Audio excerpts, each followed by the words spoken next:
Cordial saludo. Bienvenidos de nuevo a este su espacio de temas y problemas literarios. Yo soy Sundiata Keita, escritor, actualmente representante dentro del subsector de escritores independientes en el Consejo de Literatura del Distrito de Medellín. En el programa de hoy vamos a iniciar el abordaje un poco más directo de una temática y de un asunto que en este momento histórico está teniendo mucho revuelo, pero que ya se planteaba, inclusive en el siglo pasado y un poco antes, que tiene que ver con la literatura y la negritud. Hay un ensayo que escribí hace ya varios años, Literatura y Negritud, una aproximación, sin embargo no lo voy a leer completo, sino unos apartes que voy a ir comentando. Básicamente, en el ensayo se plantea un poco cómo se funda este movimiento por una serie de escritores, en ese momento muchos de los cuales estaban como parte de colonias europeas, pues en África. Por eso ellos se reúnen, fundan un periódico llamado El Estudiante Negro. Estos escritores fueron Cesaré, León Gontran Damas, Leopold Sédar Senghor, que son como las figuras principales, aunque también existieron otros participantes. Y de ahí es como se plantea el ensayo, ¿no? En el inicio. Entonces, básicamente, este es un movimiento que aparece como una protesta a la marginación que existía, no únicamente de orden político, de orden económico, social, sino también de orden estético, de orden intelectual, de orden creativo. Pues porque había un desprecio muy marcado frente a todo lo africano. Hay que tener en cuenta que este movimiento aparece a principios del siglo pasado. Concretamente, acá tenemos el dato de la fundación del periódico El Estudiante Negro en 1934, hace poco menos de 100 años. Entonces, vamos a leer un poco del ensayo, este fragmento. Aquí dice: el movimiento literario que gestó el concepto de la negritud tuvo su origen en la amistad de Aimé Cesaré con León Gontran Damas, ambos excluidos por el racismo de las respectivas colonias africanas de las cuales provenían. En septiembre de 1934, Cesaré funda, junto a otros estudiantes de las Antillas, de Guyana y africanos, entre los que estaban León Gontran Damas, Guy Tirolén y los senegaleses Leopold Sédar Senghor y Birago Diop, el periódico El Estudiante Negro. Aquí es donde se localiza la génesis del término negritud. La lucha planteada por el joven Cesaré contra el colonialismo y la opresión contra la raza negra se desarrollará en su pensamiento adulto, con su famoso texto no literario Discurso sobre el colonialismo, de 1955, línea que compartiría desde la diferencia su discípulo Frantz Fanon con su obra Los Condenados de la Tierra. Aquí hago otro paréntesis. Frantz Fanon también es un escritor muy interesante.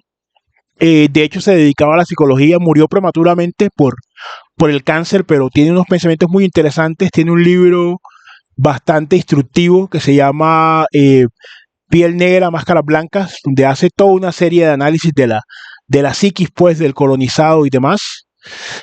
Son textos muy a despecho de ciertas personas y ciertos debates de orden político que hay ahora y de alguna forma reinterpretaciones, ¿no? De estos conceptos iniciales. Son obras muy sólidas en su concepción, al margen del espectro político donde uno se encuentre. Son obras bastante sólidas y para aterrizar un poco en la parte literaria, plantearon un precedente. Esta serie de movimientos y la concepción de la negritud que ellos tenían planteó un importante antes y después en esta materia. Vamos a continuar. Note el lector el tejido entre la estética y la política. En el caso de Damas, este llegó a ser diputado de la Asamblea General de Francia por Guyana y de modo posterior se desempeñó como consejero y delegado de la UNESCO. En el caso de Sédar Senghor, fue presidente de Senegal y desempeñó una activa campaña por la unidad de los afrodescendientes a nivel internacional e intercontinental, por lo que entró en contacto con el intelectual afrocolombiano Manuel Zapata Olivella, quien también hace parte de este gran movimiento de artistas vinculados a este proyecto. Aquí hacemos otro paréntesis, otra pausa, para indicar que aún en nuestro país, si bien por lo menos yo no lo tengo documentado, que haya existido un grupo por lo menos fundado desde un periódico como tal o una escuela como tal, también ha habido una gran cantidad de escritores muy reconocidos. Acá en el ensayo tocamos tangencialmente algunos, pero en el canal los vamos a tener de manera individual para poder apreciarlos mejor.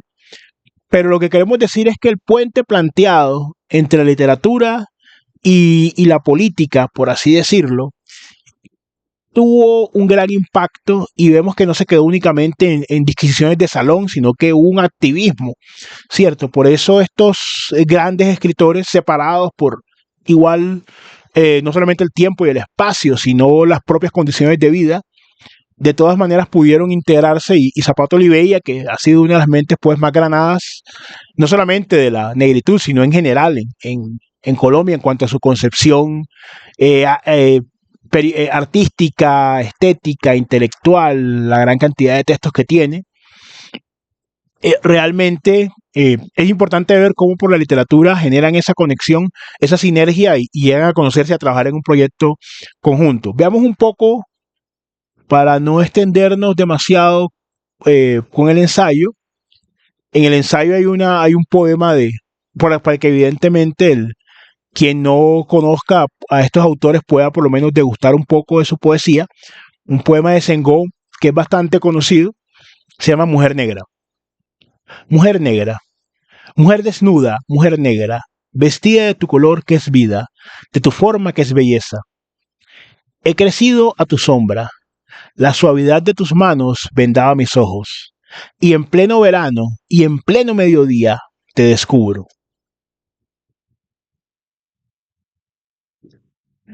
Tierra prometida desde la alta cima de un puerto calcinado, tu belleza me fulmina en pleno corazón, como el relámpago del águila. Mujer desnuda, mujer oscura, fruto maduro de carne tersa, sombrío éxtasis del vino negro, boca que haces lírica mi boca, sabana de horizontes puros, sabana estremecida, bajo caricias ardientes del viento del este, tan esculpido, tan terso, que ruges bajo los dedos del vencedor. Tu voz grave de contraalto es el canto espiritual de la amada. Aquí termina el poema. Tiene este elemento del tam-tam, del tambor, que lo vamos a ver inclusive hoy, porque algunos escritores afrodescendientes seguimos utilizando ese recurso, que va más allá sencillamente de lo rítmico, de lo folclórico, como se ha planteado tradicionalmente. Hay toda una serie de códigos y de instrumentos, ¿no? El tambor en el África tradicional, hablamos pues puntualmente del África negra, del África subsahariana, tenía unas funciones comunicativas, había pues, inclusive a diferentes niveles en las aldeas cuando se tocaba, ya sea para anunciar un nacimiento, una boda, una noticia, las personas podían interpretarlo, había una acústica, un oído entrenado para ese sonido. Entonces no es solamente un símbolo de divertimento como se ha tomado, pues esa es otra, por decirlo así, discusión muy respetuosa que hemos tenido con un sector de los folcloristas afro, no con todos, pero sí con un sector, porque no se puede de alguna manera encasillar, atar al tambor a un instrumento únicamente de divertimento. Acá el poeta lo utiliza, ¿cierto?, para designar por medio de una especie de imagen acústica el sentimiento que le evoca la mujer negra, que evidentemente es un poema hecho para exaltar esa belleza en un momento histórico donde no era, por decirlo así, políticamente correcto, donde no lo hacía, pues, digamos, apoyado en un aparato publicitario, antes por el contrario. Entonces son cosas muy importantes. Al final culmina hablando del canto espiritual de la madre y de toda la tradición que tenía que ver, pues él como africano que estaba todavía más en contacto con ello. Aquí vamos a valorar levemente algo. No puede cerrarse este acercamiento conceptual sin referirnos a los autores colombianos, a quienes puede incluirse dentro de esta perspectiva, entendida como reivindicatoria de los valores y dignidades negras en la literatura. Encontramos a un primer valuante que remó desde su natal Mompox a la capital, Candelario Obeso. Sobra hablar de su talento y cómo por medio de su poesía dialectal boga metaforizó la actividad de estos hombres anfibios, criaturas magníficas quienes dominaron el río Magdalena con su pujanza y músculos de acero y alegría pese a la adversidad. Obeso conoció las letras europeas e inclusive llegó a ejercer como traductor, algo notable si se tiene en cuenta el analfabetismo decimonónico imperante. Aún así, nunca renunció a perder su identidad como negro por una identidad postiza europea, proyecto común de la nación criolla del siglo XIX, sino que la expresó al mundo, al contrario de los sujetos que describe Fanon en su texto Piel Negra, Máscara Blanca. Es por ello que su canción del boga ausente fue estudiada en otros países y continúa como una pieza significativa en los mismos. En mi opinión, la Academia Colombiana ha invisibilizado a Obeso por décadas y solo hasta un periodo relativamente reciente se le ha incluido en los anales de la literatura colombiana. Como dijo uno de sus amigos en el texto íntimo, Obeso padeció de un triple mal a los ojos de la sociedad de su tiempo. Fue negro, pobre y poeta. En este punto también es importante mencionar todo el tema del canon. Acá más adelante en el ensayo seguimos con Zapato Olivella, seguimos con Arnolfo Palacio, seguimos con otros escritores colombianos que han marcado un camino muy importante y que aún hoy siguen siendo desconocidos por un sector bastante amplio de la academia y aún por un sector bastante amplio de los lectores. Es importante tener en cuenta esto en el marco en el que se quiere tener esta discusión, porque se ha politizado, mucho el tema de la negritud y hay otros países con otras visiones, ¿no? Y movimientos más contemporáneos donde uno podría pensar que hay una conexión inmediata y exacta, pero no es así. Es un tema de mucha complejidad donde si bien hay en el panafricanismo y en la integración con de la diáspora africana se han querido hacer esos acercamientos, hay unas concepciones distintas, ¿no? En las estéticas de los escritores afro en general. Ahora, también es una invitación a estudiar los escritores afrocolombianos en particular, porque hay bastantes temas interesantes que rescatar, figuras que, como les comento, yo por lo menos, bueno, no sé cómo será el canon ahora, pero cuando yo estuve en el colegio, pues a mí jamás me enseñaron de esos escritores afrocolombianos, estos escritores negros, nunca tuve una referencia por parte de eso. Ya de pronto a un nivel, en otros círculos académicos y a un nivel personal, he venido instruyéndome un poco.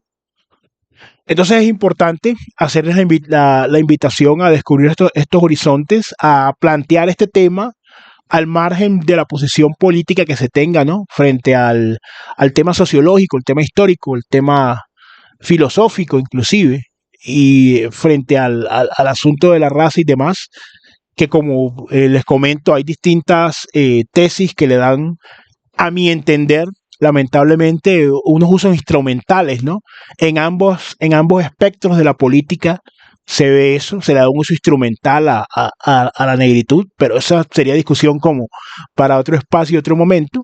Sin embargo, resaltar el vigor estético de estas letras, acercarnos un poco a esta literatura y tener nuestras propias conclusiones. En este orden de ideas, pues, agradeciéndoles su compañía y su permanencia en el canal, pues esperamos en los comentarios, que es lo más importante. También los invitamos a suscribirse y a compartir No siendo más, nos veremos entonces en un siguiente episodio.